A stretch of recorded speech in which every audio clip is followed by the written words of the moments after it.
Our message to every legal immigrant in this country is this: you're like my parents. You deserve the opportunity to secure a better life for your children in America.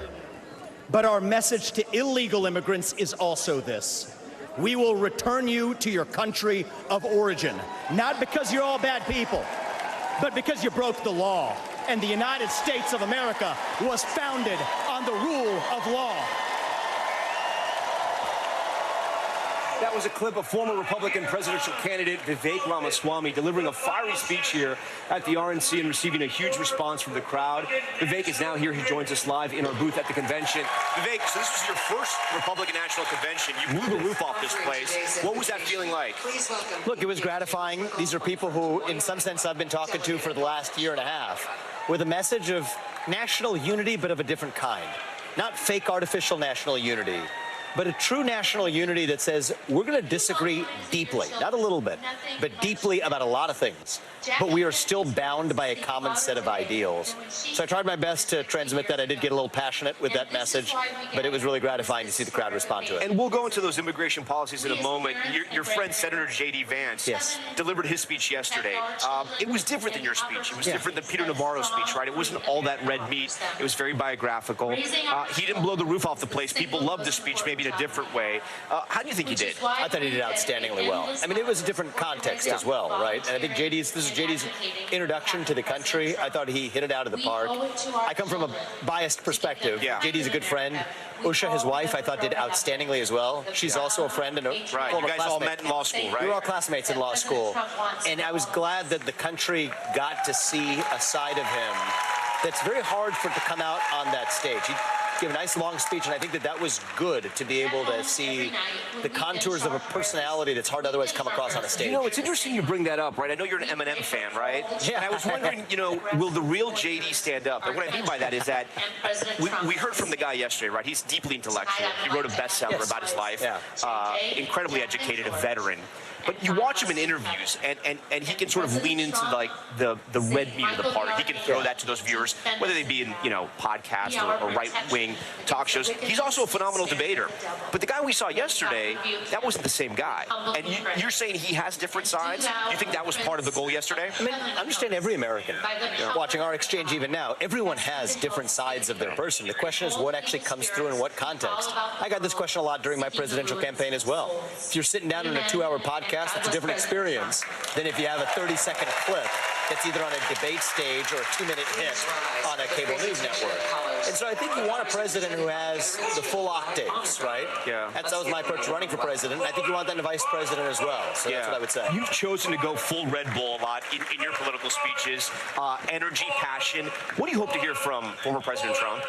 Yeah, look, I think that part of the issue is not everyone sees everything, right? I think there have been settings where I've also given speeches like that are right now, and far more emotional. Yeah. Exactly. So I think today for Donald Trump is a different context, where he's coming off of a historic event for the country, not in the best of ways, last Saturday, that literally touched him in a most personal of ways. It was a near tragedy for his family, for him, and most importantly for the country. And how could that not affect you? So I do think that he has rethought what would have been his otherwise approach. How could it not? And I hope the country has a chance to see the man I know who, yes, cares about our own agenda, but also cares about uniting this country through that agenda. And I hope that's what we see tonight. Do you think it's going to be a speech that will surprise people, or do you think it'll be a speech that is classic Donald Trump? I think it won't surprise those of us who know him well. That much I will say. Those of us who know him well know that other side of him. I think it's going to be the kind of speech, though, where I hope people around the country are saying, hey, that was a side of Donald Trump that I didn't know existed. It's not that he pivoted. It's not that he switched. But he's able to put a spotlight on a different side of someone who he's always been. That's what I hope happens, and I expect it's going to happen tonight. I do want to ask you, you've obviously risen up the ranks through politics. You've gotten to know former President Trump after the primaries. What did you learn about him? What surprised you? One of the things that surprised me, I've known him for a couple of years, but I really only got to know him well after the primary ended. His intellectual curiosity, actually. His interest in learning about issues that weren't necessarily the issues that he was focused on is something that didn't come across in the either media or public appearance version of Donald Trump that were served up. He's an actually intellectually curious man, and he and I have had very good conversations about some non-traditional issues. Central bank digital currencies, the future of cryptocurrency and Bitcoin, thinking about even the future of AI. This is a man who, despite being not that much younger than Joe Biden, I think he has a much younger spirit than somebody who's ordinarily as advanced in age. Let's talk about immigration. We bumped in with that sound, you talking about immigration. Explain to me your view on birthright citizenship. I know your parents were immigrants. My parents are immigrants as well. We were born here. We became citizens. But you want to make sure that law doesn't stay exactly the way it's written in the Constitution. Walk me through it. Well, to be clear, respectfully, I actually want to follow the Constitution. The Constitution, 14th Amendment, Section 1, says all persons born or naturalized in the United States and subject to the jurisdiction thereof are citizens. So historically, that has always been interpreted to say a kid of a diplomat who's here legally does not enjoy birthright citizenship. And my view is the kid of somebody who's here illegally doesn't enjoy birthright citizenship either. So it's one thing if your parents or mine who are here legally, came through the legally blessed process subject to the jurisdiction, yes, that applies. However, somebody who entered this country illegally, say there's soldiers who invade through the southern border, nobody in the world thinks that person enjoys birthright citizenship. So that's the point I've made. And I do think that is an interpretation of the Constitution that the current Supreme Court shares. And that's important. I know you're a student of history. Do you believe in asylum claims? And where do you draw the line on asylum claims? I mean, do you believe in asylum claims? The law allows for asylum claims. But I think we need to have proof of asylum, proof of the case for asylum, and that's what's missing today. Right now, if you cross the southern border, you just check a little box, say you seek asylum, and they automatically treat you as though you are entitled to it. Does asylum proof of asylum is a basic principle that everybody should agree on. But does it extend to, let's say, crime? Does it extend to politics? Does it extend to the economy? Can you have asylum claims when it comes to any of those things? Or do you have to simply be sort of seeking asylum because you were leaving political oppression? It has to be, I believe it has to be a direct threat to that individual.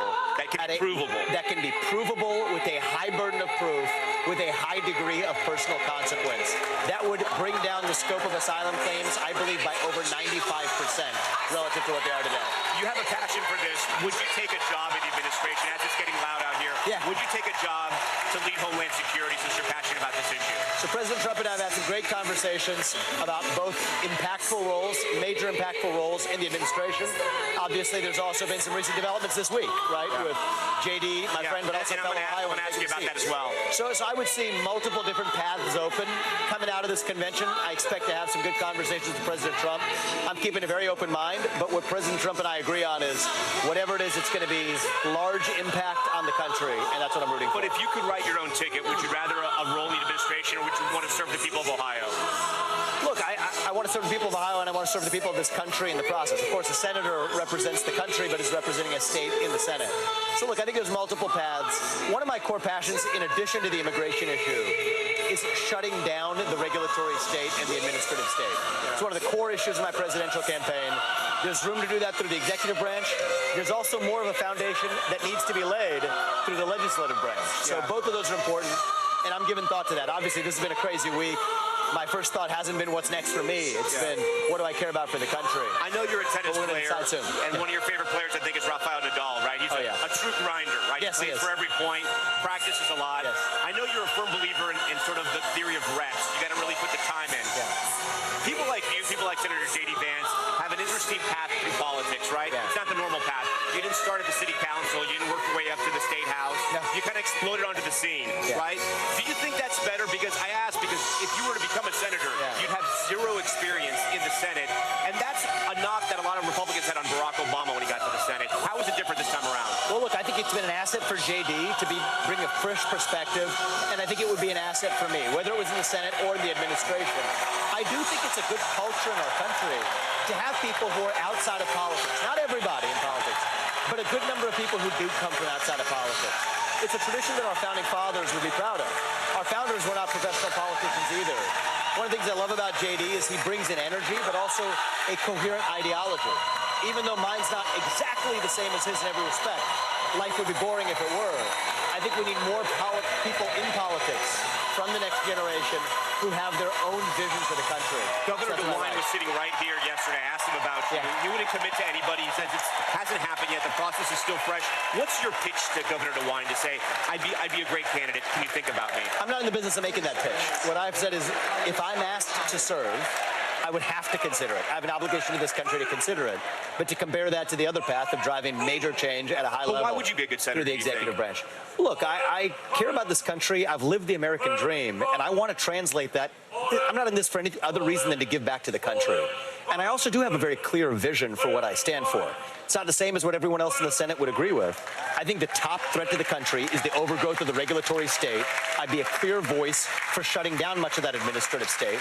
And I think it's good to have senators who have clear, identifiable ideologies and views so we can have a high-quality kind of debate that everyone may not agree, but the ability to engage in that friendly and respectful debate is something that I think we need more of in politics. Would you guys rather run against President Biden or Vice President Kamala Harris?